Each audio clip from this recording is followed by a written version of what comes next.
Hey, good morning everyone. This is Cedar Offerman, and I'm going to take you on a walk to Redfish Creek and show you a few more medicinal plants, trees on my way there. So we're going to start with this hazelnut tree, which I don't really get any hazelnuts off of because the squirrel beats me to it, which is often the case with wild hazelnut trees. But the bark and twig and catkin and leaves of the hazelnut is astringent, so it sucks moisture out of the body or excess dampness. It's diaphoretic, which means it induces a sweat, so it can, break a fever, help with cleansing. It's very nutritive and useful for soothing toothache. And the nut is like a stomach tonic and promotes appetite.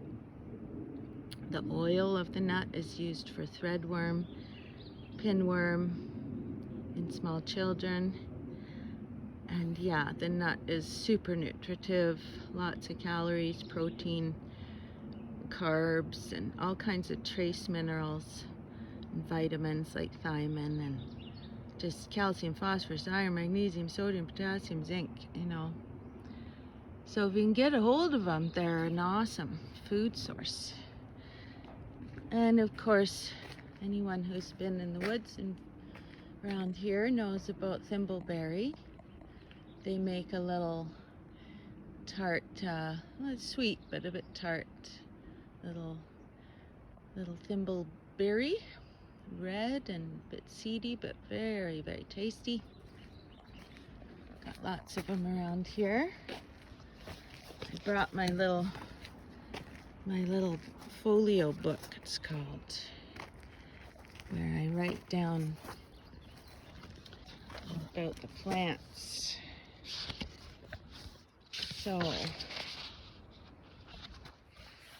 So of course there's the willow, which has long been used to help pain. I believe it's the inner bark, but I've never actually done it myself.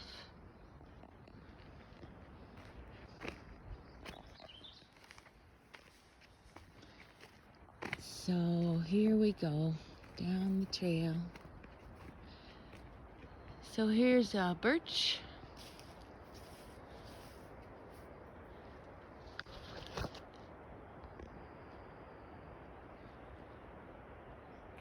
Not the best choice of birch. Oh, actually, no, this is an alder. Sometimes I get them mixed up.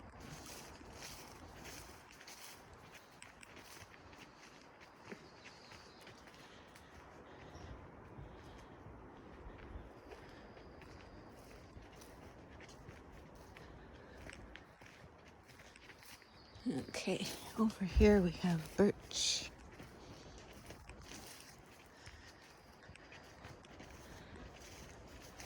I don't know if you can see down in the shot, there's angel's bows hanging there. Yeah, so the birch tree, our well-known neighbor with papery bark, is that papery bark and the leaves can be used to help headaches and rheumatism and arthritic pain.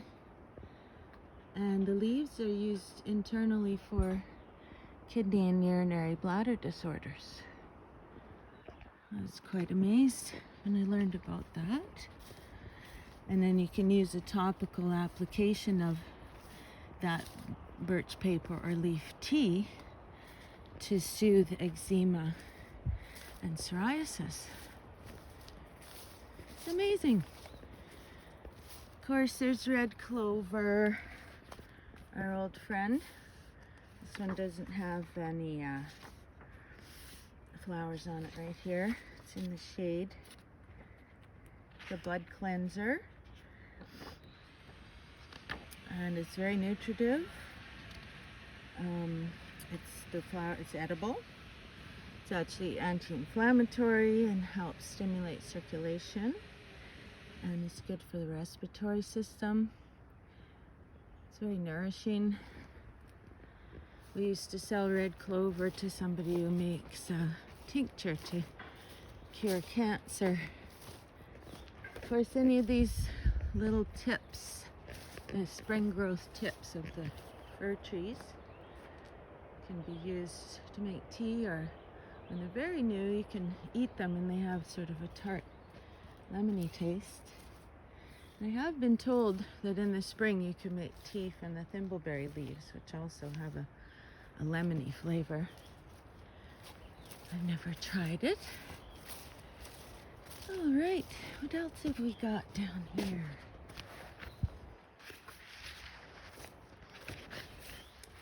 Let's have a peek at the book.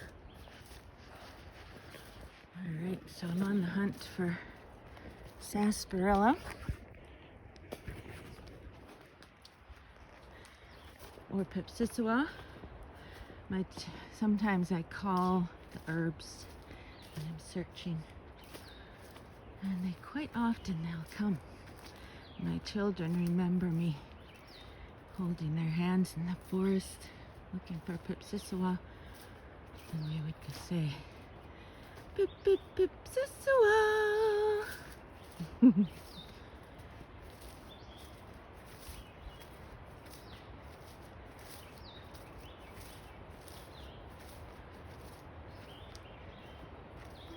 see, who's gonna show up here?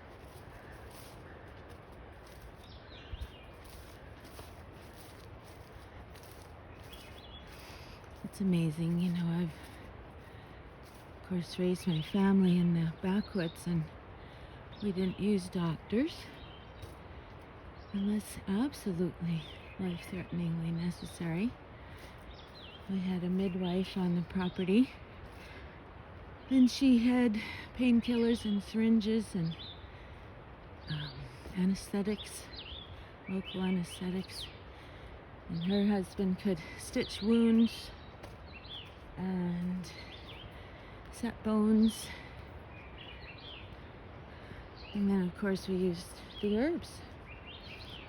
But we just, in general, we weren't sick. So here we have false Solomon seal. The leaves are edible in the early spring when they're tender. The berries are edible, but bittersweet, and they're a laxative in large quantities. The roots of the false Solomon seal treat cough and constipation, and can be eaten in small quantities.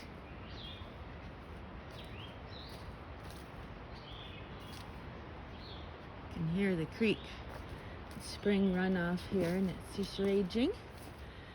So there's our friend sarsaparilla.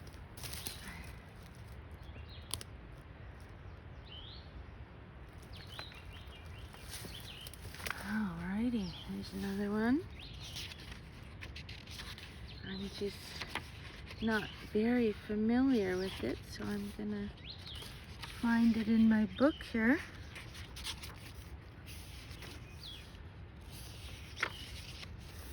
There we are. Alright, so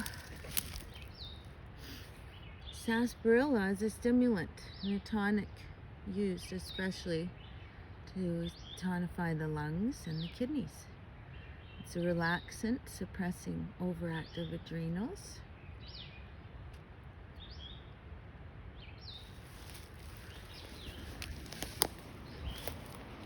And of course here's plantain, which I talked about in another video. Very good to chew up and put on your bee sting. Whoops. Sorry, dropped you there. Or plantains, great in a tea to cure headaches or infections.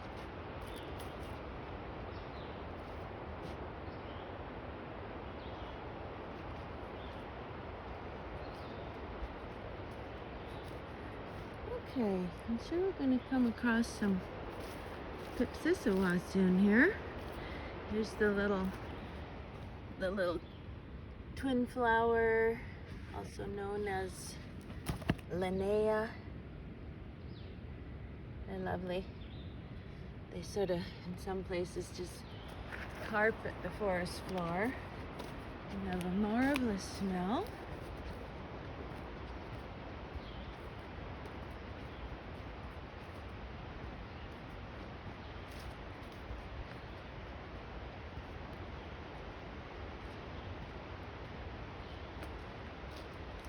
Oh, here we are. Found some pipsissewa.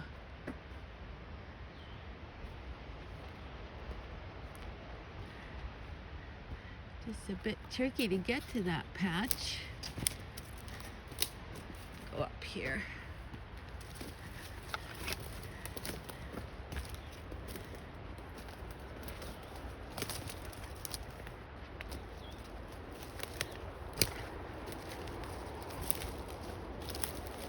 Alright. Here's the pipsissewa.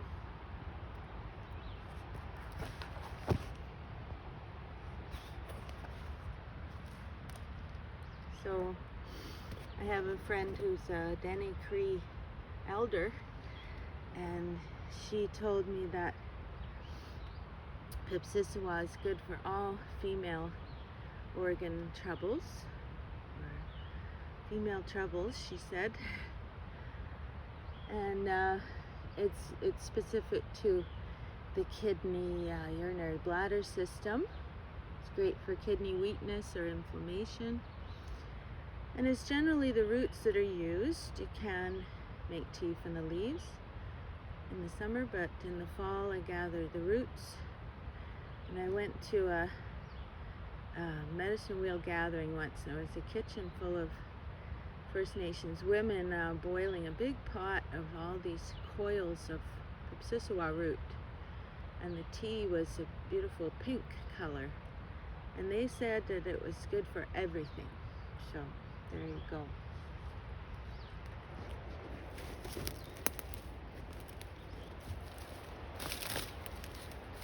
Alright, we've covered a lot of the herbs I wanted to talk about.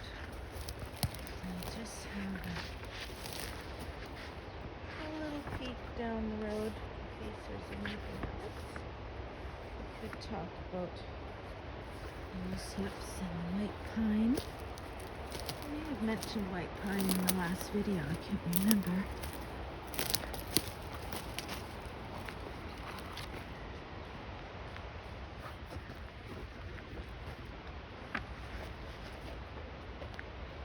Oh, wild ginger. Needs to find some of that. And the aspen tree. It has the characteristic white bark that doesn't peel like birch, and the one that the leaves wiggle in the wind. You know, they flip side to side.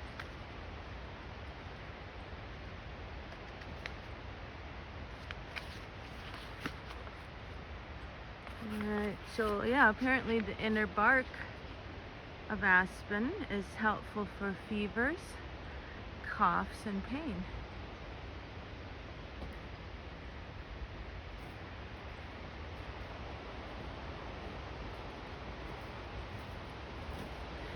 So there's just a whole pharmacopoeia out here, folks. Free medicine, the best medicine. As long as one knows what they're doing, taking the right herbs, they always help.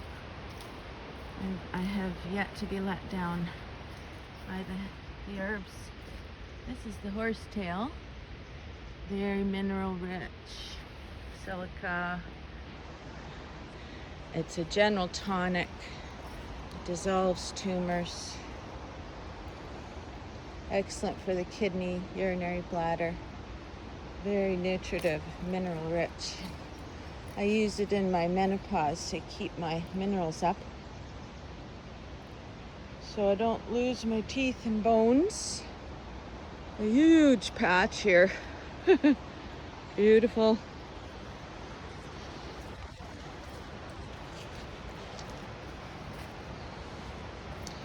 Just seeing if there's a white pine. There's one near our house, but not a lot of them out here.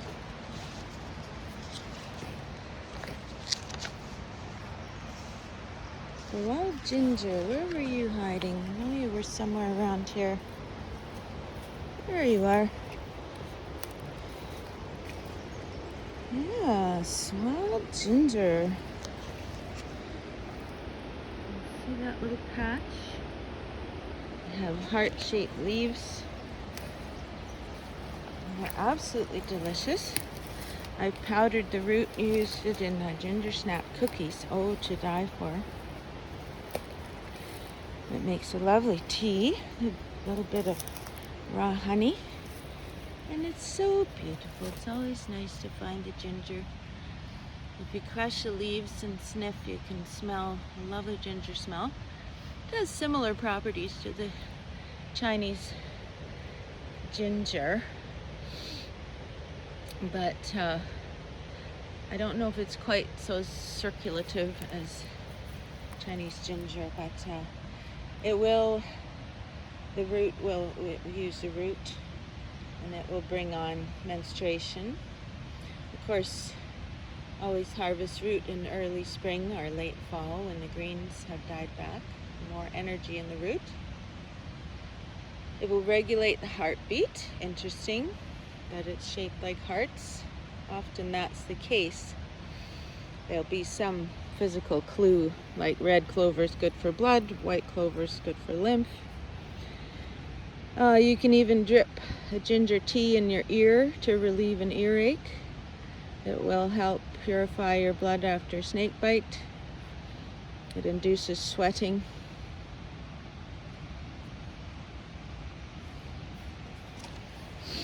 Yeah, and it's just a really delicious thing.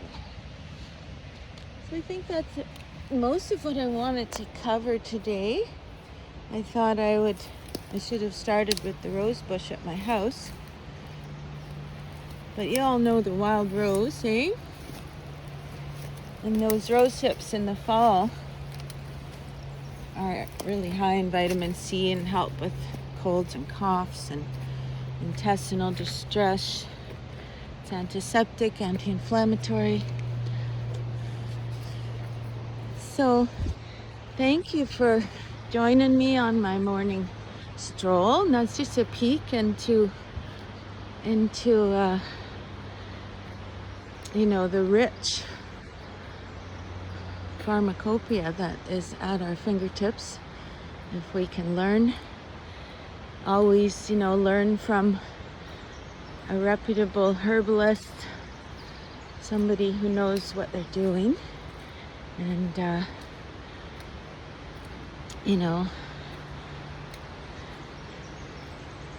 so grateful. So grateful. You guys have a marvelous day. Love you guys. Hi. We'll see you next time.